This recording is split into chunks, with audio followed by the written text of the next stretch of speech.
तो आगे फिर से भाई एक वीडियो के साथ मस्त वीडियो है, वो मजा आएगा देखने में भाई। पुणे प्रोटेस्ट, जनता कॉकरोच पार्टी और कुछ मीम्स है, पॉलिटिक्स मीम्स। देखो भाई मजा आएगा देखने में।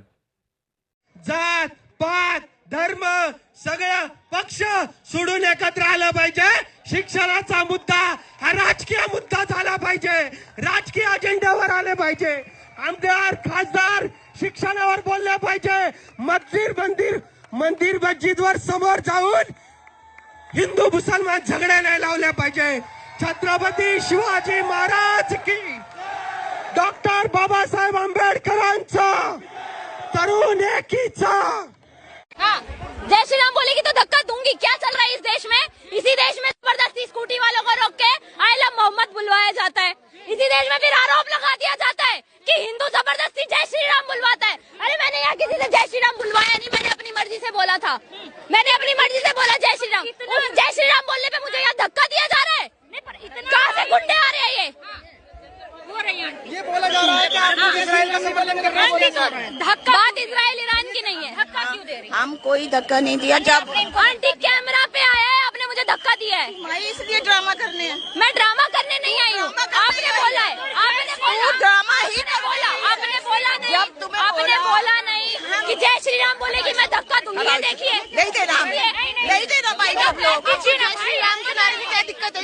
आई क्यों है? आई क्यों है? किनारे से यहाँ पे ईरान के लिए ऐसे रो रहे जैसे इनका बाप मर गया हो। ईरान के लिए ऐसे रो रहे जैसे इनका बाप मर गया हो, और यहाँ पे जय श्री राम बोलने पे इन्हें दिक्कत हो रही है। जय श्री राम बोलने पे दिक्कत हो रही है।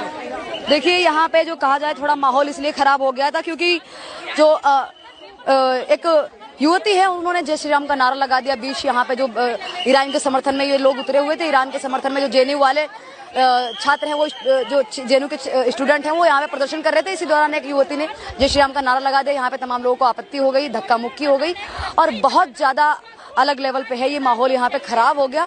और अभी देखिए सुरक्षा। तो मैडम ये पेपर लीक हो रहे हैं, इसके बारे में तो आप कुछ नहीं बोले। अरे पहले की सरकारों में नहीं होते थे क्या? अभी थोड़ी हो रहे हैं। तो पहले की सरकार में होते तो क्या रोज होंगे, आज होंगे, कल होंगे, रोज पेपर लीक होंगे क्या? मुझे नहीं पता। हमारे घर पे सिलेंडर लीक हो रहा है, मैंने किसी को कुछ बोला? क्यों भाई साहब, सिलेंडर लीक हो रहा है, मैंने किसी को कुछ बोला? अरे मैडम सिलेंडर की बात कहाँ लीक ला रहे हो? पेपर लीक की बात कर रहा हूँ मैं। ये उमर खालिद के साथ मिला है भाई साहब। उमर ये बताओ। और हाँ मैडम एक बात बताइए, आपकी कुछ वीडियो सामने आ रही है, वो जो उनसी है, मोहब्बत भी मोहब्बत है। वीडियो एआई है भाई, एआई है वो। अब एआई हो गई। अरे चल छोड़ दो, बताओ भाई ये नीट का पेपर लीक हो रहा है, इसके बारे में आप क्यों नहीं बोल रहे? मुझे ये बताइए। तो उमर खालिद के साथ क्यों मिला है? ये उमर खालिद का आज मैं समझा रही हूँ तुम्हें, ये तिल मिला रहा है ज्यादा। ये पहले तो ये बताइए उमर खालिद कौन है? मैं भी दिखाती हूँ आपको, फोटो दिखाती हूँ। दिखाओ। एक मिनट रुको, एक मिनट रुको। ये देखो, इधर देखो, इधर देखो। ये ले देखो, ये देखो। अरे ये कौन है? ये तो गलती स्टॉप आ गया, sorry my mistake. Stop, pack up करो, पैकअप। अरे मैडम बता के स्टॉप।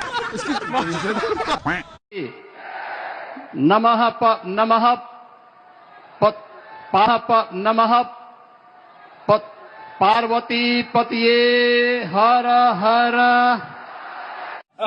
जिन्होंने हमको कॉकरोच कहा, यानी कि मैं एक बुजुर्ग कॉकरोच भी यहाँ खड़ा हूँ और वो खुद भी कॉकरोच है। अगर मैं उनको कहूँ कि गधा, तो क्या वो गधा हो गए? नहीं, मैं चाहता हूँ तालियां होनी चाहिए क्योंकि आंदोलन छिड़ा था। हम मनुष्य हैं और उस जज को माफी मांगनी चाहिए। लेकिन वो जज कहाँ है पता है आपको? आज बैडमिंटन खेल रहा है। कहाँ पे? लंदन में। हमारे पैसे से मैं 1 लाख टैक्स देता हूँ और उसके पैसे से वो बैडमिंटन खेल रहा है। मैं आपको पता है? कोटा राजस्थान से आया हूँ, जहाँ 5 लाख बच्चे कोचिंग करते हैं और नीट के कम से कम भी 1 लाख बच्चों ने एग्जाम दिया कोटा के, और उनको फ्रस्ट्रेटेड मैंने देखा है।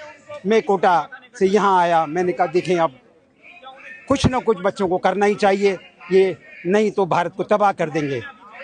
सर ये बच्चे क्या सही कर रहे हैं या गलत कर रहे हैं? बिल्कुल सही कर रहे हैं।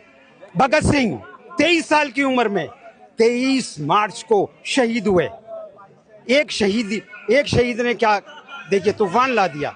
इसी तरह से ये एक एक कॉमरेड यहाँ जो उपस्थित है, एक एक कॉमरेड अगर 100 भी ले आया तो ये सब नक्शा बदल जाएगा हमारे देश का। ये अंबानी अडानी को जो 1 रुपए के अंदर जो जमीन मिल रही है 99 ईयर की लीज में, मुझे दे दो यार, मैं तैयार हूँ।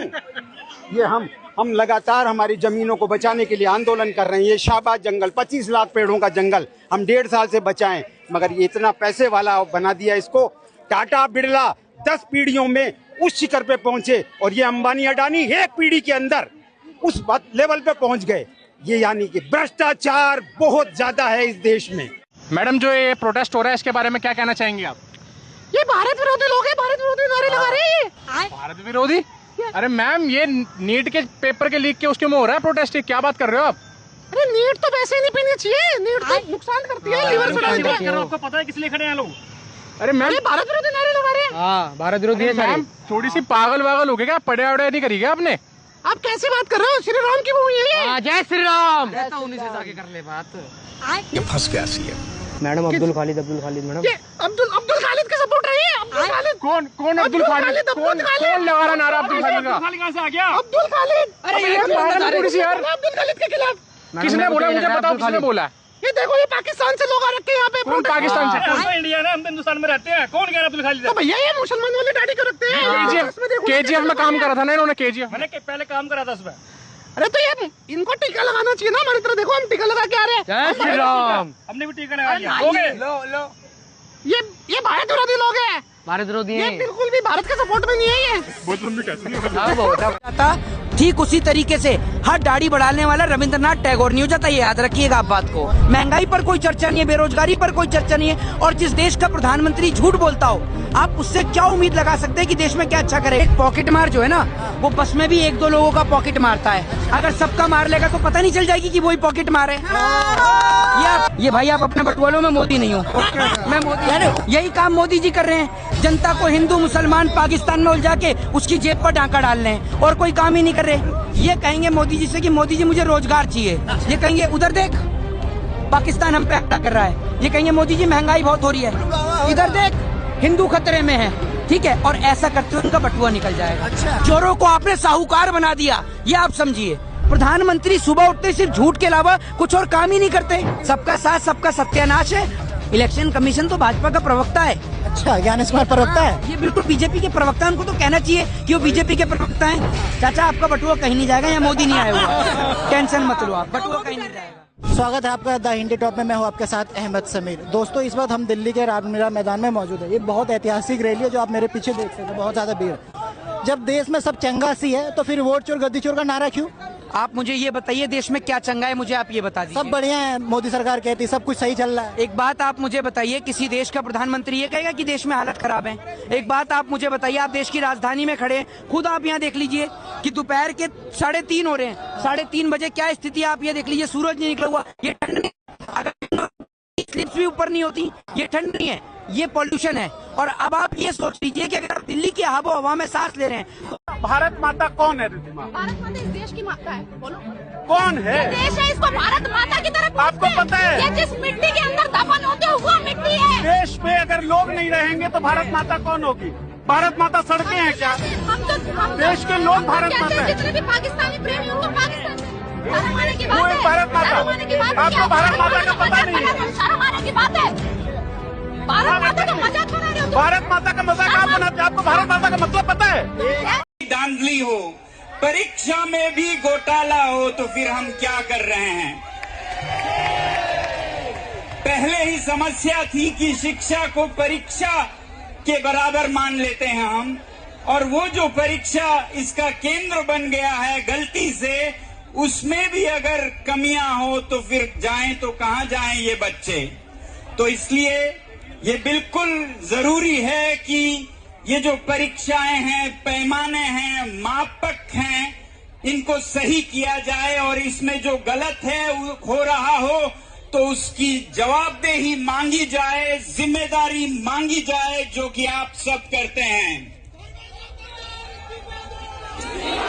With a great sense of concern about the falling rupee, it is about to cross the 62 mark against the dollar. It's a very grave situation. हमारे रुपया ठीक चल रही है, हमारे रुपया ठीक चल रही है। हमारा प्रधानमंत्री बहुत ज्यादा अच्छे है, हमारे भारत को बहुत ऊपर बनाए। खाली कैसे? हाँ, लेकिन और डरपोक है, बहुत डरपोक है। प्रधानमंत्री अच्छे, प्रधानमंत्री के 10 काम बता दीजिए आप। प्रधानमंत्री 10 काम बता दो। आर्मी अच्छी की उन्होंने, कांग्रेस के टाइम पे हमारे पास खाली राइफल रखने की परमिशन थी, आज डायरेक्ट उड़ा देते हैं जो भी सामने आएगा। दूसरा IIM ITI वगैरह बहुत सारा अच्छा बनाया, कांग्रेस रूल से बहुत अच्छा बना है। तीसरा हॉस्पिटल वगैरह भी नोटबंदी करी, उससे कोई फायदा हुआ? नोटबंदी में आपको बताता हूँ, जो नोटबंदी का मेन जो कल्प्रिट था, 8 नवंबर को नोटबंदी हुई थी, 8-9 नवंबर को, और दिसंबर में वो सुसाइड का पाया गया। मतलब आप 2 करोड़ जॉब का वादा किया था उन्होंने, 2 करोड़ जॉब मिलती है हर साल बच्चों को, 2 जॉब मिलती है, वो 2 जॉब बोल रहे, 2 करोड़ का प्रॉमिस किया था। आपको बताता हूँ, इधर के लोगों को भी थोड़ा अक्कल चाहिए ना। अभी अक्कल मतलब इन सब में अक्कल नहीं, आप ये कहना चाहते हैं? ऐसा नहीं, अक्कल मैं क्या बोल रहा हूँ, आपको हर टाइम सरकारी नौकरी नहीं मिल सकती, आपको तो प्राइवेट नौकरी कहाँ बची है, ये भी तो देखिए। मैं बता दूं, मैं डिलीवरी का काम करता हूँ, आपको बता दूं, मुझे कुछ भी दिक्कत नहीं है, मैं मेरा कमाता हूँ, खाता हूँ, मेरे घर वाले भी इतनी अच्छी परिस्थिति नहीं है, मैं डिलीवरी का काम करता हूँ। अभी मुझे अक्कल है, तो वैसे ही थोड़ा तो लोगों को भी फायदा उठाना चाहिए, इसका ऐसा करना चाहिए। इसलिए बोल रहा हूँ, सब खत्म हो चुका है, खाली सांस ले रहे और जी रहे लोग। कितना करप्ट सिस्टम लगता है आपको? करप्ट है पूरा, नीचे से सरपंच से लेकर। तो फिर आप एक जने का इस्तीफा क्यों मांग रहे हो? अभी तो एक जन के ऊपर जिम्मेदारी है ना, शिक्षण मंत्री तो वही है ना, इसकी वजह से हम उसका क्या बोलते राजीनामा मांग रहे हैं।